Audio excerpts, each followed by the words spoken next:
Assalamualaikum warahmatullahi wabarakatuh. Apa kabar anak-anak hari ini?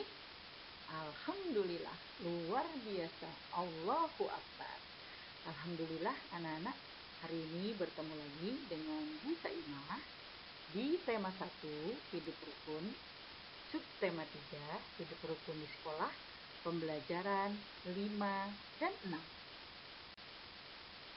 Hari ini dengan Bu Imah akan belajar muatan PPKN.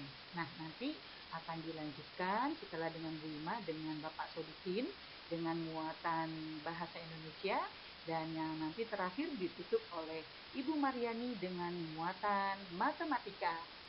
Bisa kita mulai pembelajaran hari ini seperti biasa dengan membaca doa mau belajar.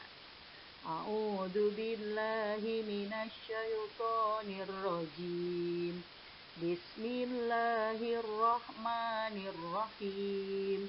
Raditu billahi rabba wa bil islami dina wa bi Muhammadin nabiyya wa rasula.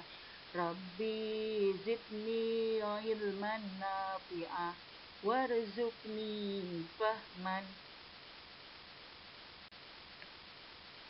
Pada pembelajaran muatan PPKN kali ini, kita akan masih mempelajari penerapan sila ketiga, sila keempat, dan sila kelima Pancasila yang berada di sekolah. Sekarang anak-anak perhatikan ya, gambar di bawah ini. Ini adalah kegiatan anak-anak kelas 2 yang sedang berolahraga di lapangan.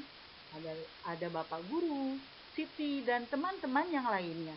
Mereka bersama-sama, bekerja sama, berolahraga dengan rukun dan berkelompok.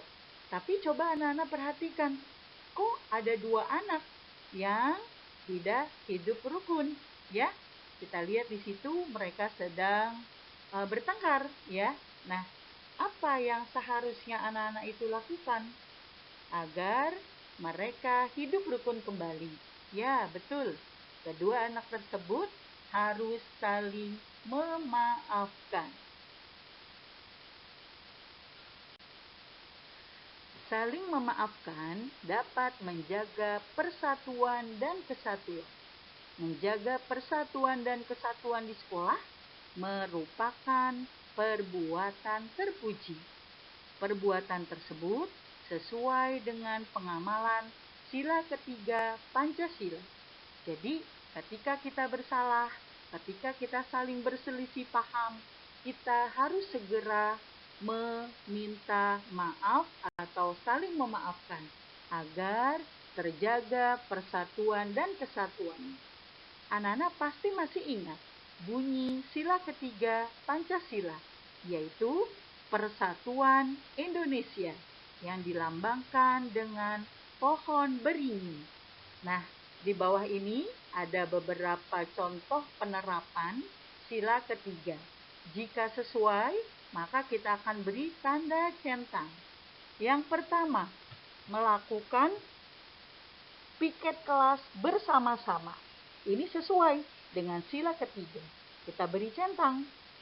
Perbuatan yang kedua, hanya mau bermain atau berteman dengan teman satu suku saja. Nah, ini tidak sesuai. Yang benar itu adalah kita harus bermain dengan teman yang dari berbagai suku. Maka tidak kita beri tanda centang. Yang ketiga, melakukan upacara bendera dengan tertib. Ini sesuai dengan penerapan sila ketiga Pancasila. Perbuatan yang keempat adalah menjaga kebersamaan dengan seluruh siswa yang berbeda-beda suku bangsa. Ini juga sesuai dengan sila ketiga Pancasila. Ya. Contoh lain pengamalan sila ketiga Pancasila di sekolah adalah 1. Melakukan piket kelas bersama-sama. Yang kedua, melakukan upacara bendera dengan tertib. Yang ketiga, menyaksikan tarian Nusantara pada saat pentas seni di sekolah. Kelas Udin mendapat giliran menjadi petugas upacara. siswa yang tidak menjadi petugas akan menyanyikan lagu wajib nasional. Para siswa bermusyawarah menentukan lagu dan petugas upacara. Hal ini sesuai dengan pengamalan sila keempat Pancasila. Pembagian petugas dilakukan secara adil. Hal itu sesuai dengan pengamalan sila kelima Pancasila. Nah, anak-anak pasti sudah tahu ya, bunyi sila keempat dan bunyi sila kelima Pancasila. Nah, sekarang kita lihat ada beberapa gambar yang mencerminkan penerapan sila keempat maupun sila kelima Pancasila. Sekarang yang kita lihat gambar pertama. Gambar pertama ini adalah bergotong royong membersihkan kelas. Nah, apa yang dilakukan Siti dan teman-temannya ini sesuai dengan penerapan sila kelima Pancasila. Gambar yang kedua ini adalah bermusyawarah memilih ketua kelas. Kegiatan ini sesuai dengan penerapan sila keempat Pancasila. Sedangkan gambar ketiga ini adalah saat diskusi siswa menyampaikan pendapatnya. Nah, ini anak-anak lihat gambarnya, mereka sedang tunjuk tangan. Ini sedang menyampaikan pendapatnya sesuai dengan penerapan sila keempat Pancasila. Nah, sikap-sikap yang lain yang sesuai dengan sila keempat dan kelima Pancasila yang bisa kamu lakukan di sekolah adalah sila keempat dulu ya. Yang pertama adalah menerima saran dari teman saat berdiskusi. Nanti anak-anak bisa cari lagi contoh sikap yang keempat, sila yang keempat yang bisa kamu lakukan di sekolah, contoh-contoh lainnya. Sekarang kita lanjut ke contoh sikap penerapan yang sesuai dengan sila kelima, yaitu melakukan kegiatan sosial untuk membantu korban bencana alam.